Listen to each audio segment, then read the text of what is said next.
Você sabe o que é caminho crítico e corrente crítica? Sabe qual a diferença entre um e outro? É sobre isso que vou falar nesse vídeo. Eu sou Rogério Valério.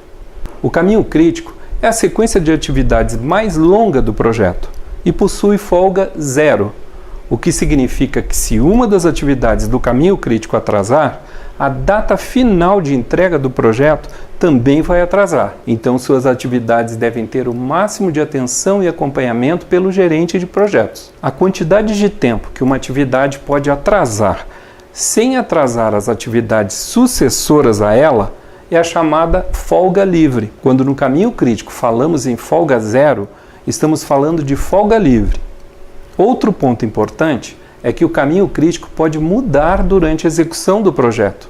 Por exemplo, se uma atividade que não faz parte do caminho crítico atrasar mais do que a sua folga livre, ela pode passar a fazer parte do caminho crítico. Segundo o guia PMBOK, caminho crítico é um método usado para estimar a duração mínima do projeto e determinar o grau de flexibilidade nos caminhos lógicos da rede. A técnica de análise de rede do cronograma não considera limitações de recursos. Em qualquer caminho da rede, a flexibilidade do cronograma é medida pela quantidade de tempo que uma atividade pode ser atrasada a partir da sua data de início mais cedo, sem atrasar a data de término do projeto ou violar uma restrição do cronograma, a folga total que acabamos de ver. Para falar de corrente crítica, obrigatoriamente temos que citar a sua principal publicação, que é o livro A Meta, publicado em 1984 pelo físico israelense Goldratt, que descreve a teoria das restrições. Corrente crítica é uma abordagem para a administração de prazos e atividades, baseada na teoria das restrições. Goldratt afirma que, como em uma corrente, a empresa é tão forte quanto o seu elo mais fraco. Logo, se quisermos melhorar o desempenho do sistema, precisamos conhecer sua principal restrição e atuar nela, de forma a promover um processo de melhoria contínua. Diferentemente do caminho crítico, a corrente crítica leva em consideração os recursos e sua disponibilidade. Seria o caso de realizarmos o nivelamento de recursos no cronograma com o caminho crítico. Segundo Goldratt, as previsões de estimativas são fornecidas sempre por pessoas distintas, que têm somente acesso às etapas dos projetos nas quais estão diretamente envolvidas. Há uma tendência natural, impulsionada pela incerteza característica da atividade, de se pôr o máximo de segurança nos tempos. Diferentemente dos atrasos de uma atividade, que são passados para outras atividades por completo, as antecipações feitas em uma atividade são geralmente desperdiçadas. Estes mecanismos de segurança que são embutidos e prejudicam as estimativas são o que o autor caracteriza como: primeiro, a síndrome do estudante, que é esperar que uma atividade se torne realmente urgente para começar a fazê-la. Ou seja, uma pessoa da equipe está com uma entrega para amanhã às 18 horas e ela imagina que possui muita folga, e então, faltando 1 hora para o prazo acabar, ela pensa: está na hora de fazer a tarefa. Ou seja, ativa o seu senso de urgência, mas claramente nesse momento já não é mais possível realizar a tarefa. Então ela atrasa. A tarefa tinha folga e atrasa.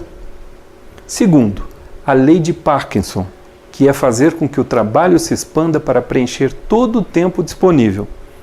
Mesmo que a atividade possa ser concluída antes do tempo, o recurso gastará todo o tempo estimado.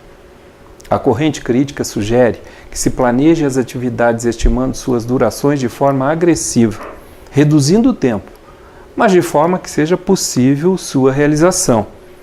Isso para cada atividade do cronograma.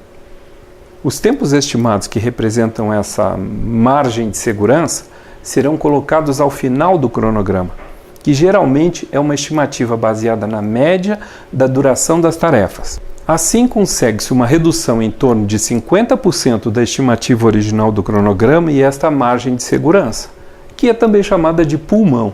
A definição original do caminho crítico incluía a dependência tanto cronológica das tarefas quanto dos recursos necessários para executá-las. No entanto, ao longo do tempo, a dependência de recursos foi negligenciada.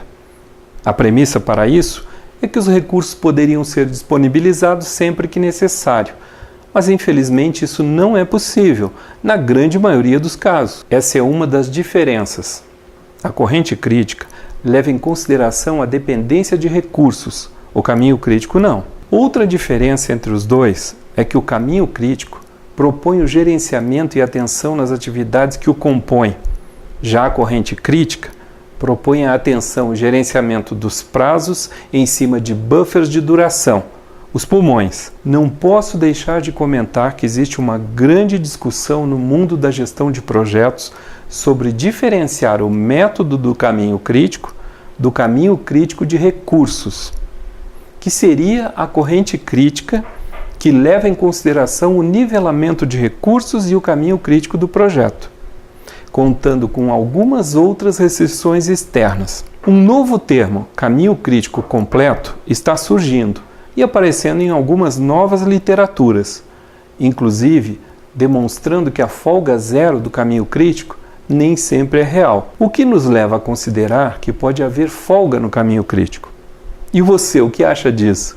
Acha melhor utilizar o caminho crítico ou mudar para a corrente crítica? Consegue visualizar o caminho crítico com folga? Essa discussão é boa e pode abrir novos horizontes para se falar sobre diagrama de rede. Quer saber mais sobre gerenciamento de projetos? Te convido a participar do workshop Segredos da Gestão de Projetos. Um evento 100% grátis. Você não paga nada para participar. É totalmente online, em vídeos, no qual você pode realmente interagir com sugestões, dúvidas e problemas reais de seus projetos. Nesse evento eu mostro como você pode mudar de nível em sua carreira quase que imediatamente, como você pode se transformar em um gerente de projetos de muito sucesso, aprendendo de modo fácil a usar técnicas simples, mas muito eficazes. Técnicas que vão muito além da capacitação formal em gestão de projetos. Esse evento vai fazer você mudar a forma de pensar sobre os projetos, eu te garanto. Você pode visitar o meu site?